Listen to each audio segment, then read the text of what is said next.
Hi, welcome back to Metal Rules TV, where the underground meets the playground. I'm Jeff Rappaport. I'm Matt Givens. I like the way you enunciated that, by the way. That was good. I've noticed lately I haven't been saying my name properly. My wife gives me a lot of crap sometimes and says, I say Rappaport. Yeah. My name is Rappaport. So, That's cool. That's for you, honey. And you are? I'm Jeremy Myers. And you're from? Neshaminy Creek Brewing. All right. There we go. Now you're our first brewer. There we go. This is pretty exciting. I didn't change after I left the brewery too. So you guys are getting the brewery stank, the brewery dirt. Contact. Yeah, you guys are getting the brewery stank, the brewery dirt, everything. So sorry, I didn't have time to clean up a little before I came over. No, Matt doesn't clean up either. He comes from work and he's works with paint. So, Okay. So we have paint, Noxious brewing, fumes, yeah. and I worked with eBay all day, so all old moldy items. So we should have a nice, good smell together, the three of us on this couch right This now. couch will soak it right up. Yeah. Now my first question for you is, being a brewer, like what you guys took on is a huge undertaking. Yeah. So how did you get started, and how did you guys know that you could make a go at it? 'Cause it's a big thing to do. Well, I'd say I was a brewer at River Horse up in Lambertville, New Jersey for almost 2 years. Oh, with the hippopotamus on Yeah, it. yeah. That's I worked up there for a few years, and almost 2 years, a little under 2 years, and I left, and then about 5. I mean, I didn't really leave with the intention of starting a brewery. I was actually trying to get a job at another brewery, and in the interim, I'd gotten a job at a beer store, a craft beer store up in Northeast Philadelphia. I was there for about 4 or 5 months, and I had this. Well, originally it was a wacky. I don't think it's stupid. I think it's a pretty good idea. Business plan for something different. But then, from talking to a few friends and whatnot, I knew one of my other friends was a home brewer. I mean, it wasn't one of those things where like I was ignorant to it, but it wasn't one of those things where I knew he was sort of on the same page with me as far as like wanting to do something like this. So once we kind of like connected on that, we're like, oh, you want to do something like this? Like, wow, you're as dumb and crazy as I am. Like, sweet, well, let's do it. So I was out of River Horse for about five months, and then my partner Rob and I really started the planning for Neshaminy Creek in March of 2010. Everything really got official June 1st of 2010 is when we My birthday. did all the. That's our birthday. So. Oh, you guys should share it together. That's when we registered with the IRS and all that stuff, and that's when we became an official entity and whatnot. And then fast forward 2 years later, it's when we actually opened. It wasn't like one of those things we had planned on doing. Just timing wise, it worked out that we actually got our license, our final approval for our license from the state of Pennsylvania on June 1st, 2012. So it kind of just stuck. But yeah, I mean, for me, it wasn't one of those things where I thought like, oh, I never got into brewing with the intention of, oh, I want to open my own brewery. Like, I wasn't ignorant to how much money it costs and how much time it takes and all the crazy stuff that goes into starting a brewery. I had a pretty good idea about that, and I never thought that I would ever get to the point where we had enough money, or we could get the money together and mortgage a couple houses and do this and do that, with a partnership of people, and get to the point where we're open and making beer, and then now 9 months later we finally started bottling our beers now too. So I mean that's pretty much for me it's like one of those kind of I kind of reached a point in my life when I was 33 at the time. Was it? Yeah, it was now 5 years ago, so I would have been 33 at the time, and I wouldn't say I wasn't happy with what I was doing, but I was I was at the point I was homebrewing like I was brewing like 4 times a month and just like constantly wanting to brew and do that. And I kind of sat down. I was like, well, someone's got to be doing this for a living. Someone's got to be getting paid to do this. And like, even I wasn't like under the impression that like it would be a well-paying job. Right. I just thought it'd be really cool to get paid to make beer, and I really enjoyed making beer at home. And I figured, well, let's take the next step. So I'd done some research and found a couple brew schools online. These obviously aren't things that like you go into like a high school guidance counselor's office and be like, hey, I want to make beer. Like I want to be a brewer. What do I have to do? Either beer or I want to grow pot. One Yeah, exactly. These things. And it's funny. You 15, 20 years now. That's going to be a legal thing to do when you're 18 anyway. So, yeah, that's what my son will be doing. Yeah, exactly. But I came into brewing. I came into brewing late. I wish I had done it like 10 years earlier.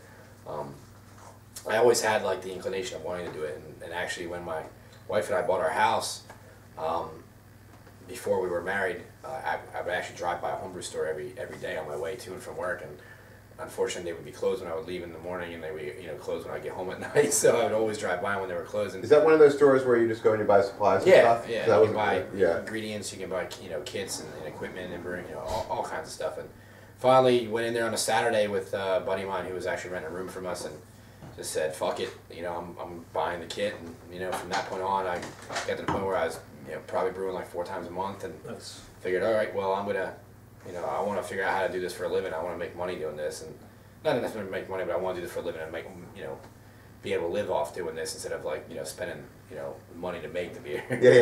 Yeah. Did some research, found a couple brew schools, talked with my then, girlfriend. We weren't even engaged at the time or anything like that. And I said like, hey, I'm thinking about doing this. Would you be cool with it? And she was like, yeah, that's cool. I'd be, okay with that. And so I signed up for brew school. In the interim, I had sent my resume out to some breweries and just said like, hey, I want to work at your brewery for free. Right. I'm going to brew school. Here's free labor. Get an idea, yeah. Yeah, I don't want to go to brew school as a chump. I want to Right. I want to have more than just being a homebrewer, homebrew experience. So, did that. I started interning at River Horse in May of 2008, and 4 months later, I went to brew school. And before I went to brew school, they offered me the full-time position. So when I came back, I was already hired and stayed there for almost 2 years and left. And then Rob and I started Neshaminy Creek, and then about a year after the planning and really getting going with Neshaminy Creek, we added our partner Rob, and then here we are now. That's pretty good. That was a good answer too. It was. I get asked that question a lot. Oh yeah. It was on tap. Yeah. That's a lot of times you get interviewed, whether it's like for newspapers or whatever, people are always asking like, oh, how did you get into brewing, and stuff like that. So. Plus, also you have the same glasses as I do. Oh, do we? I think we have almost the same glasses. Really close. It's kind of hot. Look. Let's bang. All right, now. Again? These are actually I just had to get new ones like 4 months ago, and they're the exact same frames as I had. I have to get new ones because the dog scratched them. See? Oh, that's not good. See that? No, I didn't try to chew on mine, and my lenses are all scratched. This is obviously like the kind of question I'm curious now is regular beer questions. Besides your own beer, what would be your favorite beer? My favorite beer is probably and I don't want to sound like a fucking dickhead snob. It depends on the situation. If I'm like going out to dinner, That's a good answer. There's a time and place for every beer, and I think I'm probably very different than. Well, I'm not very different than a lot of brewers, but I think some people that are in the craft beer are sort of like the same as like people that are super into like punk or hardcore metal. Like they take it a little too serious. Right. I agree. My favorite beer on the planet is probably West Malt Triple. It's a beer made in Belgium by one of the.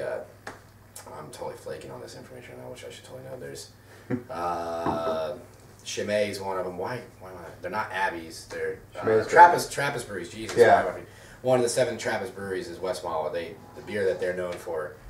They make others as well, but the beer they're known for is Triple, which is actually we're drinking a Belgian style Triple.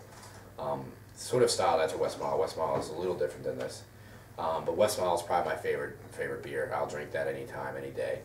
But then on the flip side, if like I'm at a party or I'm a basement show or whatever, I'm not walking around. Gonna have that, I'm not walking around with a $12 bottle of West Malt or whatever. I'll rock out a 30 brick of Schaefer or something. I don't give a shit, Yeah. Do you like it though? I mean, I like it as much as you like Schaefer. Yeah. It's like that's sort of like Schaefer for me is like that's the beer that I used to steal from my dad's the bar when I was a kid, like sneak beers out of my dad's cooler. That was the beer. I swear there was a 12-pack of Schaefer in our garage for like 10 years that every once in a while a can would disappear, but I swear that 12-pack of Schaefer, my parents moved to Florida, I swear that thing went to Florida, and then when they moved back to New Jersey, came back with them like vintage beer. Yeah, it's like they had the beer just in case there was like a party. Like, well, does anybody want a beverage? Yeah. Does anybody care for a beer? It's like nobody knows. Like 9 years old. It's so weird. I'd see it in the garage. Like, I fucking made it from Florida. That type of shit. So, I don't know. Like, was it a pull-off tab? No, it wasn't one of those. Wow. No, I mean, I like the West Malt Triple is probably my favorite beer. Schaefer, if I'm would be my go-to beer if I'm like drinking really cheap, shitty stuff. I mean, Local beers, I'm a big fan of Victory Premier Pills. I love. Yeah, I like Victory too. I pretty much like almost anything Victory makes. I think that, to be honest, I mean, beer geeks, especially in the Philly scene, have a tendency to, Victory's such a present, they have such a presence in our scene that like people like totally overlook them because they're like the guy next door, like the hot girl, the hot girl that lives next door that you've seen a million times, you just don't care about anymore because she, you know she's there. But I like the Golden Monkey. Yeah, they make. That'll put you on your ass. The Golden Monkey. Yeah, like they make a lot of great beer. I mean, I love Prima Pills. I mean, you can't mess with Headwaters Pale Ale. Headwaters is my favorite.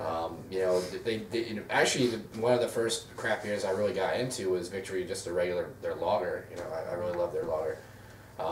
Pretty much anything Victory makes, those guys are the shit. And then I really like Yard's Philly Pale Ale. I mean, that's like I'm a brawler guy. Yeah, I'm Brad Brawler too. Yeah. For me, Pale Ale is like the beer like you see almost everywhere. In Philly too. Whether you're at like Johnny Brenda's or the Standard Tap or like some restaurant, whatever it might be. That's gonna be, if they have it in bottles, that's the beer that they have. And I mean, I think that beer goes pretty much perfectly with just about any food. So I'll drink the shit out of that. So I mean, it all depends. I mean, I like IPAs too. I mean, it depends on the time of year too. Like, I'm in my stout season right now, so I'll rock out some stouts, and then as the weather starts to warm up a little more, I'll start drinking IPAs, and I really like Hefeweizen, like German style beers. Mostly, I kind of gravitate towards those. So, like German Hefeweizens, Dunkelweizens, Helles lagers. I mean, whatever. It doesn't make a difference. I'll drink the shit out of it. So. Okay. On that, we're gonna take a quick break and be right back. Cool.